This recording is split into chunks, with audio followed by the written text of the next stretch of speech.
This is Vigilante, and I'm James Farley, the Vigilante. Casey and Caylee Anthony.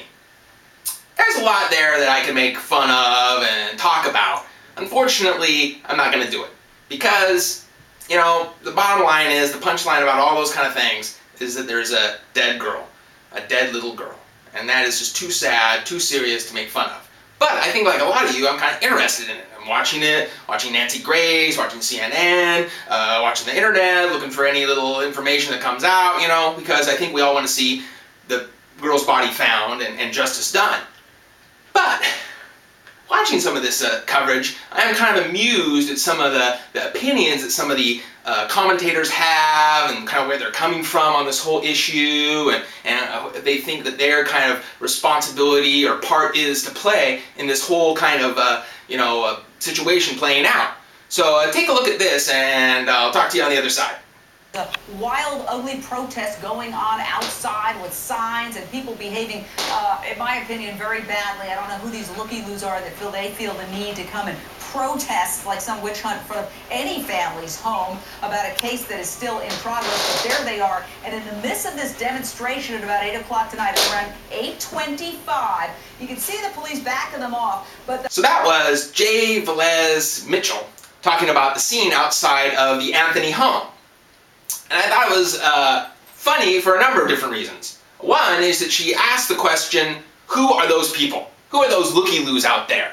Well, I'll tell you who those looky-loos are. They're your viewers. Yeah, they're your viewers. Have you ever watched your show? You're out there, exciting people and inciting kind of a riot in the way that you're talking about this injustice and all the horrible things that are going on and how this is completely bad. The way you take the side of, I guess, the victims. You obviously have some people that come on the show and say, well, you got to consider the constitutional implications of this. And you and Nancy Grace, both of you, it's the same kind of mold that you're both from, shoot him down and say how ridiculous he is and I won't watch and that's idiotic and they make fun of them. I mean, it's good television. Don't get me wrong. I like it. But those guys out there, those are your viewers. Those are who they are. And this whole idea that they are protesting, acting badly. They're like, it's despicable how bad they are. You get to protest and act badly and talk in front of hundreds of thousands of people about your opinion on the air. But it's bad for these people who don't have the same kind of outlet that you do to protest a murderer, an obvious murderer in their neighborhood, an obvious free murderer. That's somehow bad. Somehow that is not right. Well, let me tell you, the Constitution doesn't say anywhere where you can't protest against a possible murderer, a person that you feel is a murderer. Maybe you can't even say that they're a murderer without getting sued, but you can still protest against it. Just because it has gone through the legal system does not create a situation where, when it comes out of the legal system, that is the truth. Okay? Tell that to, the Simpson jury. Okay? There's lots of situations where people are obviously guilty as hell, and they still get off. The courts get it wrong. If you looked at the Supreme Court lately, almost every other verdict is a 5-4 split decision. I mean, 5-4, one vote difference. That means that the law is not very clear. The law itself is ambiguous and open to dramatic interpretation. Dramatic interpretation, 5-4, one vote difference, it would be a completely different outcome. One person saying, it shouldn't be that way, it should be this way. The law is so wishy-washy, so prone to error, so unreliable, and the lawyers who practice it are so crappy and out for their own glory and money and greed and fame that the whole system is completely compromised. I mean, I'm sure most of the people that are in jail are guilty. There's a few that probably aren't guilty. Most are. But there's more criminals outside walking around on our streets committing crimes that haven't been caught, got off on a technicality, got off because, they didn't have time to fill out the paperwork, or let him go because they didn't think it was that serious a crime, or even just let him out of jail because it was just too damn full.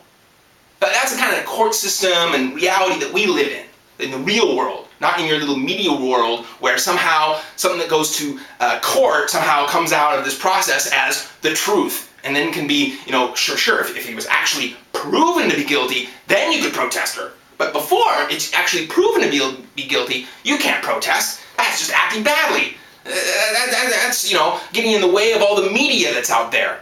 And getting in the way of all of our vans and trucks and lights and cameras and commentators and talking.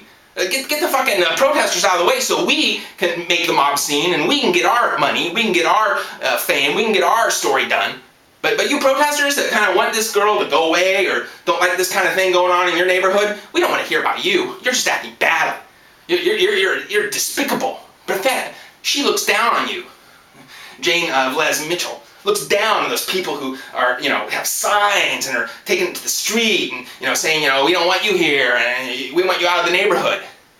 This is a fucking joke. Joke. They create this whole thing and then they poke fun and say how bad it is. People are doing the wrong thing and people aren't doing the right thing. They should wait until it goes through the court system before they can have an opinion. Bullshit. It doesn't say anywhere I have to listen to the court for anything.